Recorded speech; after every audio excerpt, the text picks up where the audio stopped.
Hello everyone, welcome to my YouTube channel. আজকের ভিডিওতে আমরা West Bengal Council of Higher Secondary এডুকেশনের অন্তর্গত ক্লাস 12 থার্ড সেমিস্টারের অ্যান্টন চেকভের লেখা দ্য বেটের পার্ট 3 নিয়ে আলোচনা করব। ইতিমধ্যেই দ্য বেটের পৃষ্ঠা নাম্বার 6 পর্যন্ত দুটি পার্টে আমি আলোচনা করে দিয়েছি। এর পাশাপাশি থার্ড সেমিস্টারের অন্যান্য যে সমস্ত প্রশ্নগুলি রয়েছে, the night train at Deoli, strong roots এবং যে সমস্ত কবিতাগুলি রয়েছে, আওয়ার ক্যাসুয়েডিনা ট্রি এবং ইউলিসিস, সেগুলি নিয়েও আমি আলোচনা করে দিয়েছি। তোমরা ভিডিওগুলি প্লেলিস্টে গিয়ে দেখে নিতে পারো। ভিডিওটি শুরুর আগে শুধু একটাই অনুরোধ, যদি আমার চ্যানেলে প্রথম ভিজিট করে থাকো তাহলে প্লিজ চ্যানেলটিকে সাবস্ক্রাইব করে দিও। তাহলে চলো দেরি না করে শুরু করা যাক দ্য বেট গল্পের লাইন বাই লাইন অ্যানালিসিস। আজকের ভিডিওতে আমরা 7 নম্বর পৃষ্ঠা থেকে আলোচনা শুরু করব। যেহেতু তোমাদের থার্ড সেমিস্টারে এমসিকিউ বেসড প্রশ্ন হবে, তাই গল্প পড়ার পাশাপাশি যে সমস্ত জায়গা থেকে এমসিকিউ প্রশ্ন হতে পারে সেগুলি নিয়েও আমি আলোচনা করব। তোমরা তোমাদের পাঠ্য বইয়ের সাথে একটি পেন্সিল নিয়ে বসো, যাতে করে সেই সমস্ত জায়গাগুলি মার্ক করে রাখতে পারো। এর আগের পার্টে আমরা দেখেছিলাম যে সেই বন্দি লয়ারটাকে হত্যা করার জন্য যে কিনা ওই ব্যাংকারের বাগান বাড়িতে বন্দি অবস্থায় রয়েছে, সেই ব্যাংকার তার রুম থেকে রাতের অন্ধকারে বাইরে বের হয় ঠিক ভোর 3টের সময়। এবং তারপরে কি হলো দেখা যাক। পুট অন হিজ ওভারকোট, অর্থাৎ পুট অন মানে কি পরিধান করা, এটা একটা ফ্রেজাল ভার্ব। সে তার ওভারকোটটা পরিধান করলো বা পরে নিল, and went out of the house, এবং সে বাড়ির বাইরে বেরিয়ে এলো। It was dark and cold in the garden, বাগানের আবহাওয়াটা কেমন ছিল? ইট ওয়াজ ডার্ক মানে অন্ধকার, অ্যান্ড কোল্ড এবং অত্যন্ত শীতল ছিল সেই বাগানে। রেইন ওয়াজ ফলিং, বৃষ্টি পড়ছিল সেই সময়। A damp cutting wind, damp মানে কি স্যাঁতস্যাঁতে, কাটিং উইন্ড মানে তীক্ষ্ণ বাতাস। Was racing about the garden, racing about the garden মানে বাগানের মধ্য দিয়ে শোঁ শোঁ করে ছুটে যাচ্ছে সেই তীক্ষ্ণ বাতাস, এবং একটা স্যাঁতস্যাঁতে আবহাওয়া ছিল সেখানে। Howling and giving the trees no rest, howling মানে কি গর্জন করা, অর্থাৎ গাছেদের যে শোঁ শোঁ করে বাতাস প্রবাহিত হচ্ছে সেটাকেই এখানে বলা হয়েছে বাতাসের গর্জন, হাউলিং মানে। And giving the trees no rest, এবং সেই গাছগুলোকে কোনো বিশ্রাম দিচ্ছে না। দ্যাট মিন্স গাছগুলো প্রচণ্ডভাবে আন্দোলিত হচ্ছিল সেই হাওয়াতে, ঠিক আছে? গাছেরা কোনো স্থিরভাবে দাঁড়াতে পারছিল না। দ্য ব্যাংকার স্ট্রেইনড হিজ আইজ, ব্যাংকার তখন কি করলো? অত্যন্ত কষ্ট করে তার চোখটা খুলছিল। স্ট্রেইনড মানে অত্যন্ত কষ্টের সাথে সে তার চোখটা খুলছিল। But could see neither the earth not the white statues, কিন্তু এত কষ্ট করে চোখটা খুলেও সে না দেখতে পাচ্ছিল আর্থ, আর্থ মানে এখানে মাটি, তার সামনে যে মাটি রয়েছে সেই মাটিটাকেও দেখতে পাচ্ছে না।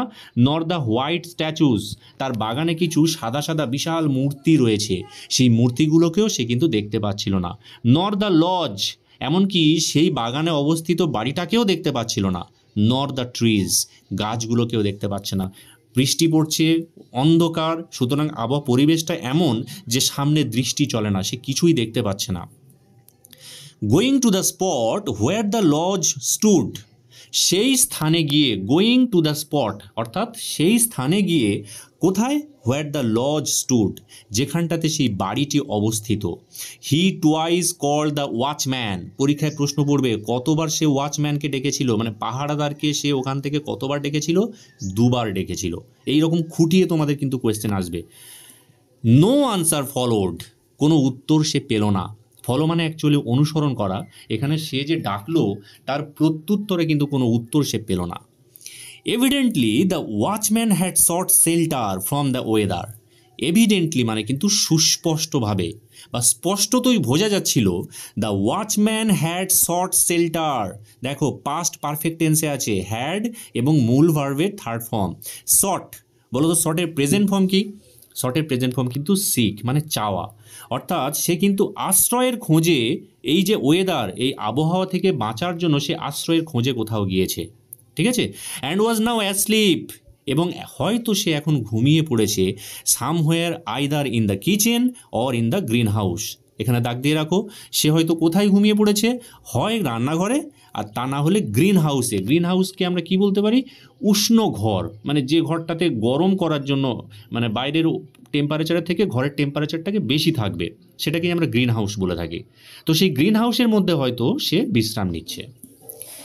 If I had the pluck to carry out my intention, যদি আমার থাকতো, প্লাক মানে হচ্ছে অ্যাকচুয়ালি সাহস, ঠিক আছে, if I had the pluck, যদি আমার সাহস থাকতো, টু ক্যারি আউট, ক্যারি আউটটা কিন্তু একটা ফ্রেজাল ভার্ব, ঠিক আছে, ক্যারি আউট মানে কি সম্পন্ন করা, ঠিক আছে, টু ক্যারি আউট মাই ইন্টেনশান, ইন্টেনশান মানে উদ্দেশ্য বা অভিপ্রায়, অর্থাৎ আমার যে মনের অভিপ্রায় বা উদ্দেশ্য সেটাকে সম্পন্ন করার সাহস যদি আমার থাকতো, থট দ্য ওল্ড ম্যান, সেই বৃদ্ধ মানুষটি বলছে, এখানে বৃদ্ধ মানুষ বলতে কার কথা বলা হয়েছে, সেই banker. Suspicions would fall first upon the watchman, তাহলে সেই সন্দেহটা গিয়ে কার ওপরে প্রথম পড়বে, সাসপেশন মানে সন্দেহ, would fall first upon the watchman, সেটা কিন্তু প্রথমেই গিয়ে পড়বে ওই পাহারাদারের উপরে, ঠিক আছে, যে কিনা পাহারা না দিয়ে সেখান থেকে গিয়ে কোনো একটা নির্জন জায়গাতে বা একটা আরামদায়ক জায়গাতে গিয়ে আশ্রয় নিয়েছে, ঠিক আছে। চলে এসো পরের প্যারাতে, he felt in the darkness, সে সেই অন্ধকারের মধ্যে অনুভব করতে লাগলো, ফেল্ট মানে অনুভব করা, মানে অন্ধকারে কিছু দেখা যাচ্ছে না তো, সে হাতড়ে হাতড়ে অনুভব করার চেষ্টা করছে, for the steps and the ডোর, কি খোঁজার চেষ্টা করছে, স্টেপস মানে সিঁড়ির যে ধাপ, অ্যান্ড দ্য ডোর এবং দরজাটা খোঁজার চেষ্টা করছে, and went into the entry of the lodge, এবং সে কি করলো, ওই লজ বা বাড়িটার প্রবেশদ্বারের কাছে পৌঁছে গেল, ঠিক আছে। দেন হি গ্রোপড হিজ ওয়ে, তারপরে সে কি করলো, গ্রোপড, গ্রোপড মানে হচ্ছে অনুভব করা, ঠিক আছে, তলাতে একটা ছোট্ট নোট দেওয়া আছে দেখে নাও। গ্রোপ মানে হচ্ছে to search for something blindly or uncertainly with hands, অর্থাৎ কোনো কিছুকে অন্ধভাবে বা অনিশ্চিতভাবে হাতড়ে হাতড়ে খোঁজা, সেটাকেই বলা হয় গ্রোপড, ঠিক আছে। তাহলে he groped his way into a little passage, সে কি করলো, হাতড়ে হাতড়ে অনুভব করতে লাগলো তার রাস্তা দিয়ে গিয়ে একটা লিটল প্যাসেজ মানে একটা ছোট্ট গলির মধ্যে সে প্রবেশ করলো, অ্যান্ড লাইটেড এ ম্যাচ, এবং সেখানে গিয়ে সে একটা আলো জ্বাললো।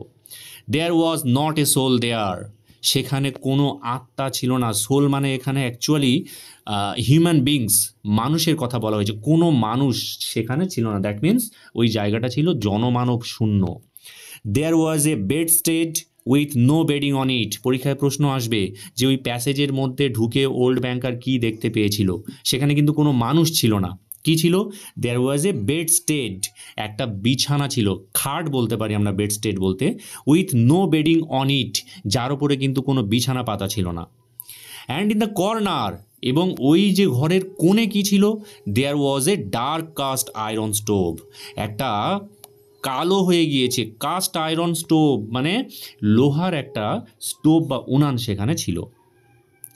The seals on the door leading to the prisoner's room were intact, অর্থাৎ the seals on the door, seal মানে কি, সিলমোহর দিয়ে গিয়েছিল ওই জায়গাটাতে, একদম পুরো দরজাটাকে ভালো করে লক করে সিলমোহর দেওয়া হয়েছিল, 15 বছর আগে সিল করে দেওয়া হয়েছিল একদম, ঠিক আছে। তো সেই the seals on the door, অর্থাৎ ওই দরজার যে সিলটা ছিল, leading to the prisoner's room, যেটা দিয়ে ওই যে প্রিজনারের রুমে যাওয়া যায়, মানে ওই যে বন্দির রুমে যাওয়া যায়, সেটা ছিল ইনট্যাক্ট, একদম অক্ষত, ঠিক আছে, সেখানে কোনো রকমের, অর্থাৎ ওই যে সিলটা ভেঙে কেউ ভিতরে ঢুকেছে বা বাইরে বেরিয়েছে সেটার কিন্তু কোনো চিহ্ন নেই। When the match went out, অর্থাৎ যখন সেই বাতিটা নিভে গেল, go out past tense, went out, ঠিক আছে। The old man trembling with emotion, তখন সেই বৃদ্ধ মানুষটি আবেগে ঠক ঠক করে কাঁপছে, ট্রেম্বলিং মানে কি ঠক ঠক করে কাঁপা, উইথ ইমোশন আবেগে ঠক ঠক করে কাঁপছে। Peeped through the little window, peep মানে কি উঁকি মারা, থ্রু মানে মধ্য দিয়ে, দ্য লিটল উইন্ডো অর্থাৎ ওই ছোট্ট জানালাটা দিয়ে সে ভিতরের দিকে উঁকি মারলো। কোন জানালা? যেটা দিয়ে কয়েদি বাইরের সঙ্গে মানে যোগাযোগটা রাখে, সেখান দিয়ে সে চিঠি দেয় বা যেখান থেকে জিনিসপত্র সে রিসিভ করে, তো সেই জানালা দিয়ে সে ভিতরের দিকে তাকালো। এ candle was burning dimly in the prisoner's room, একটা ক্যান্ডেল ওয়াজ বার্নিং, দেখো পাস্ট কন্টিনিউয়াস টেন্সে লেখা আছে, মানে কি জ্বলছিল, ডিমলি মানে ক্ষীণভাবে, ঠিক আছে, খুব আবছাভাবে জ্বলছিল, ইন দ্য প্রিজনার্স রুম সেই বন্দির কামরার মধ্যে, কক্ষের মধ্যে। He was sitting at the table, সে টেবিলের সামনে বসেছিল, দেখো he was sitting at the table অর্থাৎ টেবিলের সামনে বসেছিল, ইংরেজিতে বলতে হবে he was sitting at the table. Nothing could be seen but his back, সেখানে আর কিছুই দেখা যাচ্ছিল না শুধু তার পিঠ ছাড়া, ব্যাক মানে হচ্ছে তার পিঠ, পিছনের অংশটা, অর্থাৎ তার পিঠ ছাড়া সেখানে আর কিছুই দেখা যাচ্ছিল না। The hair on his head, আর কি দেখা যাচ্ছিল, তার মাথার চুলটা দেখা যাচ্ছিল, অ্যান্ড হিজ হ্যান্ডস, এবং তার হাত দুটো দেখা যাচ্ছিল। ভালো করে এই জায়গাটাতে দাগ দিয়ে রাখো, প্রশ্ন পড়বে যে জানালা দিয়ে ভিতরে তাকাতে সেই বন্দি মানুষটির কি কি জিনিস সে দেখতে পেয়েছিল। তাহলে সেখানে সে দেখতে পেয়েছিল তার ব্যাক মানে পিঠ, the hair on his head তার মাথার চুল, অ্যান্ড হিজ হেড এবং তার অ্যান্ড হিজ হ্যান্ডস এবং তার হাতটা দেখতে পেয়েছিল। Open books were lying on the table, অর্থাৎ টেবিলের উপরে কিছু বই খোলা অবস্থায় পড়েছিল। On the two easy chairs, এবং দুটো ওখানে আরাম কেদারা ছিল, ইজি চেয়ার ছিল, সেই চেয়ারের উপরেও বই পড়ে রয়েছে। And on the carpet near the table, আর টেবিলের কাছে একটা কার্পেট বিছানো ছিল, তার উপরেও কিছু বই পড়েছিল। এখানেও প্রশ্ন আসবে পরীক্ষায়, দাগ দিয়ে রাখো। তাহলে সে বইগুলো কোথায় খোলা অবস্থায় পড়েছিল? তাহলে টেবিলের উপরে, ইজি চেয়ারের উপরে, দুটো ইজি চেয়ার ছিল সেখানে, এবং on the carpet near the table, টেবিলের কাছে একটা কার্পেট বিছানো ছিল, সেখানেও কিন্তু বই পড়েছিল। কারণ আমরা জানি যে সেই বন্দি এই 15টা বছর শুধু বই পড়ে গেছে, প্রচুর বই পড়েছে, তো সেই বইগুলো এখানে ওখানে যত্রতত্র ছড়িয়ে ছিটিয়ে পড়ে রয়েছে এবং সেগুলো খোলা অবস্থায় রয়েছে। যখন যেটা ইচ্ছা হয়েছে সে সেই বইটা খুলে নিয়ে পড়েছে। চলে এসো পরের প্যারাতে। 5 মিনিটস পাস্ট, আর এইভাবে কিন্তু 5টা মিনিট অতিক্রান্ত হয়ে গিয়েছে। কটা মিনিট? 5 মিনিটস, দাগ দিয়ে রাখো। And the prisoner did not once stir, আর এই 5 মিনিটের মধ্যে প্রিজনার মানে বন্দি, সে কিন্তু একবারের জন্য নড়াচড়া করলো না। টায়ার মানে নড়াচড়া করা, একবারের জন্যও কিন্তু নড়াচড়া করেনি, স্থির হয়ে বসে রয়েছে। 15 years imprisonment had taught him to sit still, এই যে 15 বছরের বন্দি দশা, ইমপ্রিজনমেন্ট মানে জেলখানার মধ্যে যে 15 বছর রয়েছে, had taught him to sit still, তাকে স্থির হয়ে বসে থাকতে শিখিয়েছে। ঠিক আছে, তার মন একেবারে স্থির হয়ে গিয়েছে, চঞ্চল আর নেই। The banker tapped at the window, banker তখন কি করলো? ট্যাপ মানে কি? টোকা দেওয়া। At the window with his finger, কি দিয়ে টোকা দিল? সেখানে তার আঙুল দিয়ে সেখানটাতে টোকা দিল। And the prisoner made no movement whatever in response, এবং সেই যে প্রিজনার বা বন্দি, সে কিন্তু কোনো রকমের মুভমেন্ট মানে নড়াচড়া করলো না, হোয়াট এভার ইন রেসপন্স, যেটা কি না তাকে উত্তরে দেওয়ার কথা ছিল। ঠিক আছে, মানে টোকা দিয়েছে দরজাতে, তো কেউ তো একটা উত্তর দেবে বন্দি, সেই উত্তর কিন্তু সে দিল না। Then the banker cautiously broke the seals of the door, তারপরে সেই ব্যাংকার কি করলো? কসিয়াসলি মানে অত্যন্ত সতর্কভাবে, ব্রোক ভেঙে ফেললো, the seals of the door, অর্থাৎ সেই দরজার যে সিলটা ছিল সেটাকে ভেঙে দিল। And put the key in the keyhole, এবং তারপরে সে কি করলো? তালার যে চাবির ছিদ্র রয়েছে সেই চাবির ছিদ্রের মধ্যে চাবিটা প্রবেশ করালো। The rusty lock gave a grating sound, সেই যে রাস্টি মানে কি? জং ধরা, রাস্টি লক মানে জং ধরা তালাটা, গেভ এ গ্রেটিং সাউন্ড একটা কর্কশ আওয়াজ করলো, গ্রেটিং মানে কর্কশ। অ্যান্ড দ্য ডোর ক্র্যাকড, আর দরজাটা কি করলো? কড়কড় কড়কড় আওয়াজ করে খুলে গেল। The banker expected to hear at once footstep, banker তখন কি করলো? এতটাই আওয়াজ হয়েছিল দরজাটা খুলতে গিয়ে, তিনি এক্সপেক্ট করেছিলেন বা আশা করেছিলেন যে সে হয়তো এক্ষুনি ফুটস্টেপ বা পায়ের শব্দ শুনতে পাবে, যে ধীরে ধীরে তার দিকে সেই শব্দটা এগিয়ে আসবে। অ্যান্ড এ ক্রাই অফ অ্যাস্টোনাইজমেন্ট, এবং হয়তো বিস্ময়ে কেউ চিৎকার করে উঠবে। ঠিক আছে, হঠাৎ করে এখানে 15 বছরের মধ্যে কেউ আসেনি, হঠাৎ করে কে আসতে পারে? তো সেই জন্য হয়তো ভেবেছিল সেই বন্দি মানুষটি বিস্ময়ে চিৎকার করে উঠবে। বাট 3 মিনিট পাস্ট, দাগ দিয়ে রাখো, কিন্তু সেই দরজা খোলার পরে কিন্তু 3 মিনিট অতিক্রম করে গিয়েছে। And it was as quiet as ever in the room, কিন্তু এটা কিন্তু যেমনটা আগেও শান্ত ছিল রুমের মধ্যে, এখনও ঠিক সেই রকমটাই শান্ত রয়ে গেছে। কোয়াইট মানে শান্ত। He made up his mind to go in, made up মানে মেকআপ প্রেজেন্ট টেন্স মানে মনস্থির করা, ডিসাইড করা, অনেকগুলো মেকআপ আছে ফ্রেজাল ভার্ব, তোমরা ক্লাস 10-এ পড়েছো। ঠিক আছে, তাহলে he made up his mind to go in, অর্থাৎ ভিতরে প্রবেশ করার জন্য সে কিন্তু সিদ্ধান্ত নিয়ে ফেললো, সে ডিসাইড করে ফেললো। At the table a man unlike ordinary people was sitting motionless, আর সেই টেবিলের সামনে কে বসেছিল? এ ম্যান, একটি মানুষ, আনলাইক অর্ডিনারি পিপল, যাকে দেখে কিন্তু একেবারেই সাধারণ লোক বলে মনে হচ্ছে না। আনলাইক মানে একেবারেই সাধারণ লোকের মতো মনে হচ্ছে না, ঠিক আছে, স্বাভাবিক নয় সে। ওয়াজ সিটিং মোশনলেস, নিশ্চল হয়ে সে বসে রয়েছে। মোশনলেস মানে নিশ্চল, কোনো নড়াচড়া করছে না। হি ওয়াজ এ স্কেলিটন, তাকে দেখে মনে হচ্ছিল যেন একটা কঙ্কাল। With the skin ড্রন tight over his bones, এবং যেন মনে হচ্ছে তার সেই চামড়াটা ড্রন টাইট, শক্ত করে টেনে টেনে লাগিয়ে রাখা হয়েছে ওভার হিজ বোন, তার হাড়ের উপরে। মানে এতটাই রোগা যেন মনে হচ্ছে তার হাড়ের উপরে শুধু চামড়াটাই টাইট করে বসিয়ে দেওয়া হয়েছে। With long curls like a woman's, এবং তার মাথায় রয়েছে লং কার্লস। কার্লস মানে কি? কোঁকড়ানো। এখানে কার্লস বলতে কোঁকড়ানো চুলের কথা বলা হয়েছে। লম্বা লম্বা কোঁকড়ানো চুল, লাইক এ ওম্যান্স, একটা মেয়েদের যেমন চুল থাকে ঠিক সেই রকমটা। And a shaggy beard. Shaggy মানে কি? স্যাগি মানে হচ্ছে খোঁচা খোঁচা বা রুক্ষ, বা আমরা বলতে পারি অপরিচ্ছন্ন। দেখো তোমাদের তলায় নোট দেওয়া আছে স্যাগি মানে, একটু দেখে নাও। আনটাইডি মানে অপরিচ্ছন্ন, ঠিক আছে। তো স্যাগি বেয়ার্ড, তার দাড়িটা কেমন ছিল? খোঁচা খোঁচা, রুক্ষ, অপরিচ্ছন্ন, ঠিক আছে। হিজ ফেস ওয়াজ ইয়োলো, তার মুখটা ছিল হলদেটে, পাংশুটে হয়ে গিয়েছিল। উইথ অ্যান আর্থি টিন্ট, সেখানে একটা আরতি মানে মাটির মতো একটা টিন্ট মানে আভা, ঠিক আছে, একটা মেটে আভা সেখানে রয়েছে ইন ইট, তার মুখের মধ্যে। হিজ চিক্স ওয়ার হলো, তার গাল দুটো ফাঁপা হয়ে গেছে। হলো মানে কি? গর্ত হয়ে গেছে গাল দুটো, দুদিকের গাল বসে গিয়ে গর্ত হয়ে গিয়েছে। His back long and narrow, তার পিঠটা কেমন ছিল? তার পিঠটা ছিল লম্বা এবং ন্যারো, ন্যারো মানে সরু।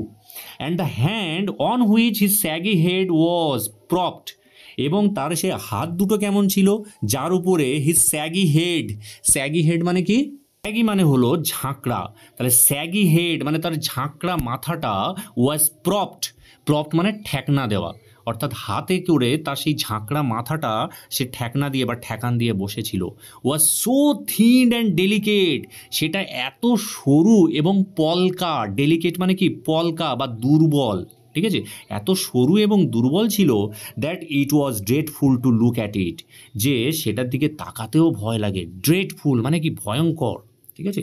ইট was dreadful to look at it, সেই হাতটার দিকে তাকাতেও ভয় লাগে।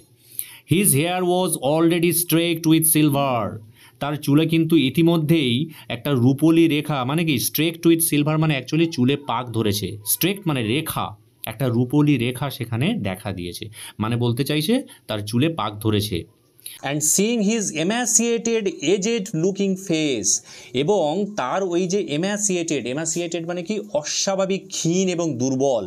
এজেড লুকিং ফেস মানে সেই বয়স্কদের মতো দেখতে মুখটা দেখে no one would have believed, কেউ বিশ্বাসও করবে না দ্যাট হি ওয়াজ অনলি 40, যে তার বয়স মাত্র 40। অর্থাৎ 25 বছর বয়স যখন ছিল সেই লয়ারটি, তখন কিন্তু সে ওই বাজি লড়ে সেখানে কনফাইনমেন্টে এসেছিল। আর আজকে তার বয়স 40, কিন্তু তার এই যে শারীরিক গঠনটা দেখে কেউ ভাবতেও পারবে না যে তার বয়স হয়েছে 40, ঠিক আছে, যেন মনে হবে আরও অনেক বয়স হয়ে গিয়েছে তার। হি ওয়াজ অ্যাসলিপ, সে সেখানে ঘুমিয়েছিল। In front of his bowed head, তার সেই ঝুঁকে পড়া মাথার সামনে there lay on the table a sheet of paper, অর্থাৎ সেই টেবিলের ওপরে এক টুকরো কাগজ ছিল, ঠিক আছে। তাহলে ঝুঁকে পড়া মাথার সামনে কি ছিল? সেই যে লয়ারটা বা বন্দিটা ছিল তার সামনে টেবিলে কি ছিল? এ সিট অফ পেপার, এক টুকরো কাগজ। On which there was something written in fine handwriting, যেখানটায় কিনা কিছু লেখা ছিল খুব সুন্দর হ্যান্ডরাইটিংয়ে। হ্যান্ডরাইটিং মানে কি? মানে হাতের লেখা, হাতের লেখাটা ছিল খুব সুন্দর। চলে এসো পরের প্যারাতে। Poor creature thought the banker, এবারে ব্যাংকার কি ভাবছে? আহারে কি বেচারা তুমি, বেচারা প্রাণী। ক্রিয়েচার মানে অ্যাকচুয়ালি প্রাণী, আর পুয়োর মানে এখানে গরিব নয়, কিন্তু এখানে আমরা বলবো বেচারা, ঠিক আছে। পুয়োর ক্রিয়েচার, বেচারা প্রাণী। Thought the banker, he is asleep, সে ঘুমিয়ে রয়েছে। And most likely dreaming of the millions, আর মোস্ট লাইকলি মানে সম্ভবত he was dreaming of the millions, সে হয়তো সেই লক্ষ লক্ষ টাকাগুলোর স্বপ্ন দেখছে, ঠিক আছে। And I have only to take this half dead man, আর আমি শুধু কি করব? এই যে অর্ধমৃত মানুষটিকে নিয়ে যাব। Throw him on the bed, তাকে বিছানাতে ফেলবো। Stifle him a little with the pillow, অর্থাৎ একটু বালিশ দিয়ে তার মুখে আমি চেপে ধরে তাকে শ্বাসরুদ্ধ করে মারবো। স্টিফল মানে শ্বাসরুদ্ধ করে দেওয়া। অ্যান্ড দ্য মোস্ট কনসিয়েন্সাস এক্সপার্ট, এবং সব থেকে অতিনিষ্ঠ ন্যায়নিষ্ঠ, কনসিয়েন্সাস মানে কি বলতে পারি, ন্যায়নিষ্ঠ, এক্সপার্ট মানে বিশেষজ্ঞ। দেখো তলাতে কনসিয়েন্সাস মানে একটু দিয়ে দিয়েছে, নোটটা দেখে রাখো, 13তে আছে extremely careful and thorough in doing what is right in or proper. ঠিক আছে, যে কিনা অত্যন্ত যত্ন সহকারে যে কাজটা করছে সঠিকভাবে এবং যথাযথোপযুক্তভাবে করতে পারে, তাকে আমরা বলতে পারি কনসিয়েন্সিয়াস। ঠিক আছে, তাহলে একজন কনসিয়েন্সিয়াস এক্সপার্ট মানে ন্যায়নিষ্ঠ বিশেষজ্ঞ would find no sign of a violent death, অর্থাৎ সে কিন্তু নৃশংস মৃত্যুর কোনো চিহ্ন খুঁজে পাবে না। ঠিক আছে, অর্থাৎ তার গায়ে কোনো আঘাতের চিহ্ন থাকবে না, কোনো রক্তপাত হবে না। ঠিক আছে, আমি শুধু তাকে বিছানাতে ফেলে তাকে শ্বাসরুদ্ধ করে, বালিশ দিয়ে তাকে শ্বাসরুদ্ধ করে মেরে ফেলবো। But let us first read what he has written here. কিন্তু চলো, তাকে তো মেরে আমি ফেলবই, তার আগে আমি একটু পড়ে নিই যে ওই চিঠিতে সে কি লিখেছে। The banker took the page from the table and read as follows. আর ব্যাংকার কি করলো, তার সামন থেকে সেই পৃষ্ঠাটা নিল টেবিল থেকে এবং নিম্নলিখিত যে লেখাটা রয়েছে সেটা সে পড়তে শুরু করলো। কি লেখা ছিল সেই চিঠিতে? Tomorrow at 12 o'clock I regain my freedom. আগামীকাল 12টার সময় আমি আমার স্বাধীনতা পুনরায় লাভ করব। রিগেইন মানে পুনরায় অর্জন করব, মাই ফ্রিডম আমার স্বাধীনতা। And the right to associate with other men, এবং আমি সেই অধিকার পাবো, রাইট মানে এখানে অধিকার, to associate with other men. Associated মানে সঙ্গ দেওয়া, মেলামেশা করা, অন্যান্য লোকেদের সাথে মেলামেশা করার অধিকার পাবো। But before I leave this room, কিন্তু আমি এই কামরা থেকে বেরিয়ে যাওয়ার পূর্বে, অ্যান্ড সি দ্য সানশাইন এবং সূর্যোদয় দেখার পূর্বে, I think it necessary to say few words to you. আমার মনে হয় তোমাকে কিছু কথা বলা অত্যন্ত প্রয়োজন। ঠিক আছে, with a clear conscience I tell you, অত্যন্ত স্বচ্ছ বিবেকের সাথে, ক্লিয়ার কনসেন্স, স্বচ্ছ বিবেকের সাথে আই টেল ইউ, আমি তোমাকে বলছি, অ্যাজ বিফোর গড, যেমনটা আমি ভগবানের সাথে বলি, হু বিহোল্ডস মি, যিনি আমাকে দেখতে পাচ্ছেন। ঠিক আছে, ভগবানের সামনে অত্যন্ত পরিষ্কারভাবে আমি তোমাকে কয়েকটা কথা বলে যেতে চাই। That I despise freedom and life and health and all that in your books is called the good things of the world. তাহলে কি বলছে সে?